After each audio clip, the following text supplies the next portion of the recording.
이 말씀은 발람 선지자 또는 예언자라고 할 수 있는데 두 번째 예언에 해당되는 말씀입니다. 이제 앞에 대한 이해가 없으면 뭔 소린지 잘 몰라서 잠깐 말씀을 드리면, 이스라엘 백성들이 이제 약속의 땅으로 가는 것은 누구나 다 알잖아요. 약속의 땅에 들어가려면 이렇게 우회를 해서 이렇게 요단강 동편에 모압이라는 땅에 집결을 해야 했습니다. 곧장 갈 수가 없었어요. 그 모압이라고 하는 곳은 여리고 맞은편이에요. 강만 건너면 이제 약속의 땅인 거예요. 이렇게 약속의 땅 문턱에서 들어가기 위해서 다 모여 있는 그곳이 모압이라고 하는 나라인데, 거기 이제 왕인 사람이 오늘 발락이잖아요. 저도 항상 그랬습니다. 이 두 사람 중에 누가 왕이고 누가 선지자인지가 항상 혼동스럽더라고요. 그래서 발락은 왕이고요. 모압 나라. 이 왕이 보니까 하나님의 백성들이 자기 땅으로 들어온 거잖아요. 그러니까 가만둘 수가 없는 거죠. 그런데 그 앞에 아모리 왕하고 바산 왕 이 두 나라를 다 전쟁을 해서 이기고 왔단 말이에요. 자기들이 당할 수 없는 것을 보고 예언하는 사람을 불러다가, 요즘으로 치면 이제 우상을 섬기는 사람, 무당, 점술가 이런 사람들인 거예요. 불러다가 저 하나님의 백성들을 저주를 퍼부어 주라. 그러면 우리가 물리칠 수 있겠지 않겠는가. 그래서 이 왕이 멀리 있는 곳에 아람이라고 하고 메소포타미아 있는 정도 아주 먼 곳이에요. 떨어진 곳에 사람을 보내서 이렇게 삼고초를 해서 뇌물을 주고 해서 데리고 와서 이 백성을 저주를 해주라. 이런 것을 배경으로 하고 있습니다. 그런데 어찌해서 이 사람이 오긴 왔는데 와서 그 하나님의 백성들을 저주를 하는 것이 아니라 오히려 축복을 하죠. 자기 뜻대로 하지 않고 반대로 하는 거예요. 웬고하니 중간에 우리가 이제 성경 읽으신 분들은 잘 아시겠지만, 하나님의 사자가 그 예언자가 오는 길을 딱 막고 섰다가 이렇게 나귀가 말을 하고 또 다리를 다치게 해서 하나님을 중간에서 만났죠. 무당이 하나님을 만나서 달라졌다, 이런 개념으로 이해하시면 되겠습니다. 그래서 데리고 왔는데 저주를 하지 않고 축복을 하니까 그 하나님의 백성들을 물리쳐야 되는 모압 나라 왕이 이제 다급한 거죠. 그래서 자꾸 여러 가지 이렇게 행동을 하며 하나님의 뜻을 바꾸고, 예언자로 하여금 그 점술가, 무당, 예언자 이 사람으로 하여금 자기 뜻대로 저 사람들 좀 저주할 수 있도록 이제 별짓을 다 하는 거죠. 그럴수록 하나님은 자꾸 그 사람을 통해서 하나님이 어떤 분이신지를 오히려 더 강력하게 보여주시는 말씀이 오늘 말씀이에요. 그러니까 그 모압 왕뿐만 아니라 이스라엘 사람들, 오늘날 우리까지도 하나님이 어떤 분이시다 하는 것을 그 점술가의 입을 통해서 이렇게 우리에게 하나님이 어떤 분인지를 소개해 주시는 말씀이라고 할 수 있죠. 하나님을 잘 알지 못하면요, 우리가 우상에 빠지기도 하고 기복신앙에 빠지기도 하죠. 그래서 우리가 이렇게 우상이나 이런 데 기웃거리지 않고 신앙생활을 제대로 잘하고 건강한 믿음 생활을 하기 위해서는 필수적인 것이 하나님을 좀 잘 알아야 하는 것입니다. 하나님은 내가 마음대로 조종할 수 있는 분이다. 이렇게 알면 이제 자기 뜻대로 하기 위해서 하나님께 가전 행동을 다 하겠죠. 자기가 생각하는 방법을 다 동원하겠죠. 그래서 우리가 하나님을 잘 아는 것이 우상에도 빠지지 않고 기복신앙에도 빠지지 않고 하나님이 기뻐하시는 바른 신앙생활을 할 수 있는 비결이라고 할 수 있습니다. 우리가 어떻게 해서 하나님을 잘 아는 것을 기본으로 해서 건강한 믿음 생활을 할 수 있을까? 오늘 말씀만 가지고 보면 우선은 눈에 보이는 것에 좌우되지 않는 믿음이라고 할 수 있습니다. 눈으로 보는 것이 참 게 무서운 거예요. 그죠? 말을 하고 싸우다가 안 되면 뭐라고 해요? 이제 말싸움 하다가 안 되면 당신 봤느냐? 보았느냐? 증거 있냐? 이러잖아요. 증거라는 게 무엇입니까? 당신 눈으로 똑똑히 보았느냐? 이런 얘기를 하잖아요. 오늘 13절에 보시면 우리가 13절부터 읽었잖아요. 첫 절에 보시면 발락이 말하되, 이 발락은 왕입니다. 나와 함께 그들을 달리 볼 곳으로 가자. 그들은 하나님의 백성을 달리 볼 곳으로 발람 예언자여 갑시다. 거기서는 그들을 다 보지 못하고 하나님의 백성들을 다 보지 못하고 끝만 보리니 거기서 나를 위하여 그들을 하나님의 백성들을 저주해 주시오. 여기 보면요, 그들을 달리 볼 곳으로 가자. 이게 이제 의미가 있는 얘기라고요. 예언자를 데리고 와서 하나님의 백성들을 저주해 달라고 하니까 이 사람이 자기 요청대로 하지 않고 거꾸로 한단 말이에요. 반대로 오히려 복을 주고 축복을 해준단 말이에요. 내 편이 안 되고 상대편이 되어준다, 이렇게 얼핏 생각하면 되겠습니다. 그래서 이 모압 왕이 많은 돈을 데리고, 점술가를 데리고 온 왕이 생각할 때 데리고 오긴 했는데 이 사람이 많은 하나님의 백성 군중을 보고 겁이 나서, 눈에 보이니까, 또는 하나님이 이미 말씀하셨잖아요. 너는 가지도 말고 축복하지도 말고 그들은 복을 받은 백성이라, 사람들이라 하시는 말씀을 이미 들었거든요. 하나님이 말씀도 귀에 맴돌 것이고, 눈으로는 뭐예요? 많은 백성들이 애굽에서부터 여기까지 아모리하고 바산 왕 전쟁할 때마다 이기고, 그 어려운, 생존하기도 어려운 광야를 통과해서 여기까지 와 있는 그 성령이 충만하고 하나님이 목자 되어 주고 계신 그 백성들의 위용 있잖아요. 겉으로 도는 장관을 보고 이 사람이 도무지 축복을 못하는, 저주를 못하는구나, 이런 생각을 한 거죠. 그러니 뭐라고 하는 거 아니? 안 보이는 대로 가자 하는 거예요. 쉽게 말하면 이 백성들이 눈에 들어오지 않는 곳으로 저 멀리 가자. 그래서 전혀 안 보이는, 그냥 그 끝자락만 보이는 곳에 가서 다시 한번 우리 시도해보자. 뭐라고요? 저 백성을 저주해 달라는 거죠. 하나님이 그러거나 말거나입니다. 하나님이 너는 가지도 말고 저주하지도 말고 그들은 복을 받은 백성이라 했거나 말거나 우리 다른 곳에 가서 또 한 번 시도하자. 무슨 시도일까요? 우리가 하나님의 뜻을 바꾸자. 하나님이 못하게 했든지 말든지 상관하지 말고 내가 원하는 대로 좀 해 주시오, 이 얘기를 하는 거죠. 이게 이제 자기가 하나님의 뜻도 상관없이 내가 원하는 것만 얻으면 되는 것이죠. 우리 어때요? 기도할 때, 우리 다 기도할 때 토요일 새벽에 한 가지씩 기도 제목은 가지고 오시죠? 갖고 오실 거 아니에요? 새벽 기도? 오늘 뭘 주는지 모르지만 저 같으면 국수 주는가 몰라서 국수 먹으러 오진 않았을 거잖아요. 새벽 기도니까. 자기 나름대로 새벽을 깨우는 이유들이 있고 목적이 있고 기도 제목이 있을 거란 말이에요. 그래서 이제 이 새벽에 왔으니까 얼마나 조용하고 기도하기도 좋고 또 같이 기도하는 동료들도 있고 얼마나 좋아요. 그런데 와서 딱 앉아서는 내가 가지고 온 것이 있는 거예요. 하나님, 죽어도 이제 이대로는 해야 됩니다. 이대로는 꼭 해주셔야 됩니다. 안 되면 내가 본당에서 기도해서 안 되나 보다 하고 저 골방에 들어가서 혼자만 기도해가지고 오늘 12시까지 기도를 하는 거죠. 하나님, 내가 원하는 대로, 내가 가지고 온 대로 반드시 해 주셔야 됩니다.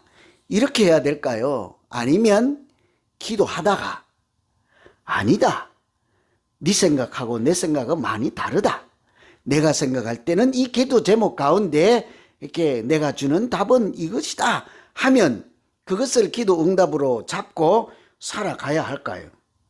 이게 이제 고민이란 말이죠. 그런데 우리 사람의 욕심은 다 내가 계획하고 내가 생각하고 내가 가지고 있는 대로 하나님이 해 주시기를 바라고, 하나님 이번만요, 나 말고요, 하나님이 마음을 돌려잡수시고 하나님 마음 좀 바꾸어 주십시오. 이게 오늘 우상을 섬기는 사람들의 모양이지요. 그래서 이 눈에 보이는 것, 안 보이는 데 가면 하나님의 뜻도 돌이킬 수 있지 않을까. 보이고 보이지 않는 것에 이 움직이는 흔들리는 믿음이라는 말이죠. 참 보이는 것이 그래서 중요해요. 눈으로 보는 것이요. 이렇게 눈으로 보는 것. 잘 알지 못하고 겉으로 보이는 것만 라고 할 수 있습니다. 이 사탄의 전략도 항상 우리를 어떻게 하는가 하면 보이는 것으로 보이지 않는 것을 무너뜨리죠. 보이는 것은 어떻겠습니까? 예수님을 예로 들면 사탄이 어디로 모시고 가요? 산꼭대기로. 천하를 눈으로 다 보게 하시고 보이지 않는 것을 못하게 무너뜨리죠. 뭘까요? 하나님의 사역, 하나님이 주신 거룩한 일을 중단시키려고 하는 것이죠. 십자가를 지고 인류를 구원하시는 거룩한 사명을 감당할 수 없도록 그거 안 져도 괜찮습니다. 내가 다 보여주는 보이는 이것을 다 주겠다 하는 것이죠. 그래서 늘 우리가 인생을 살면서 살아가는 자체도 이렇게 멀리서 보면 어때요? 또 가까이서 보면 어떻습니까? 우리 인생을 가까이서 봐요. 맨날 울고 불고 짜야 되고 싸움 이런 것만 있잖아요. 큰 틀로 생각해 보세요. 여러분 이제 한 80년 70년 사셨잖아요. 전체를 한번 생각해 보세요. 그러면 이 중에 우리 모두 다 인생은 하나님의 은혜로 살았구나.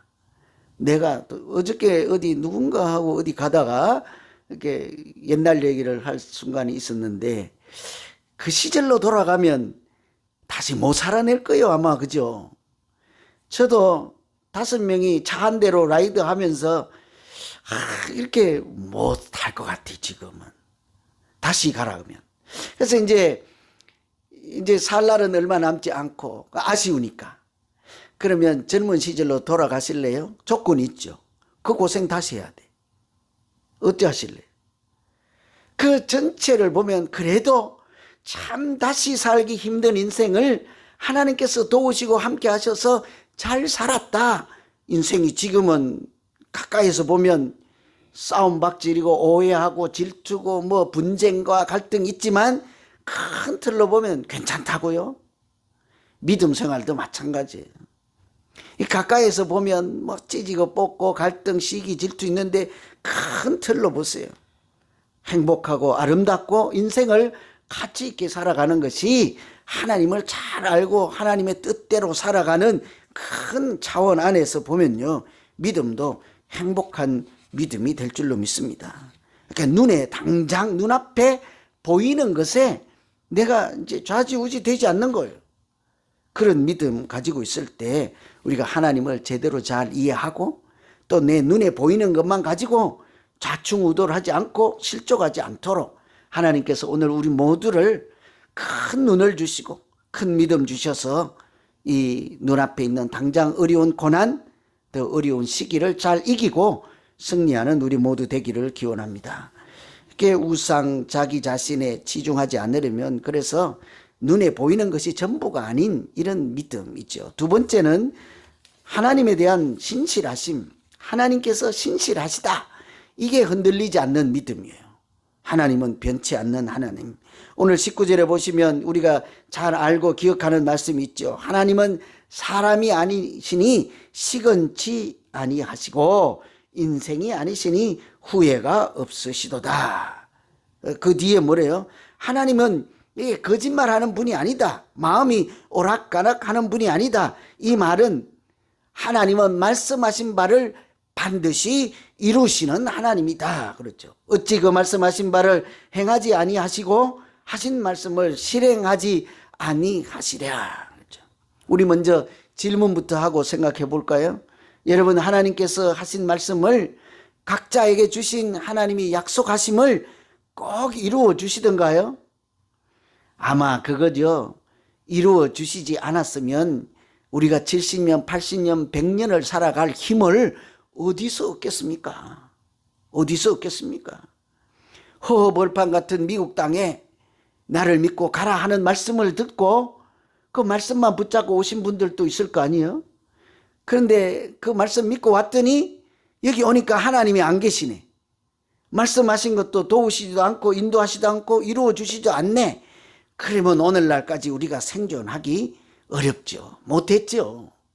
순간순간마다 우리에게 주신 말씀을 반드시 사람처럼 그냥 없던 일로 하지 않고 반드시 이루어 주시고 은혜로 지켜주심으로 우리가 지금도 하나님의 자녀로 살아가게 되는 줄로 믿습니다.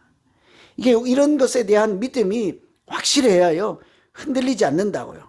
하나님은 내게 주신 약속을 반드시 지키시는 분이다. 그럼 혹간 나는 약속하신 것 없어요. 하나님이 내게는 아무것도 주신 것 없어요. 이러면 이제 믿음이 이제 거들나는 거죠. 그죠? 이러면 큰일 나는 거죠. 당장 이것도부터 약속의 말씀이라면서요. 그래서 또 읽고 하는 거잖아요. 하나님이 약속하신 말씀이라고 해가지고 내가 이거 기억하고 힘을 내고 살기 위해서 읽고 또 읽고 하나잖아요. 하나님이 여기 쓰인 대로 꼭 해주실 것이라는 믿음이 있어서 세상의 동화책, 소설책보다 이것을 더 귀중하게 여기고 읽어내는 것이지 않겠습니까? 하나님은 틀림없이 이루어 주시는 분이 있죠.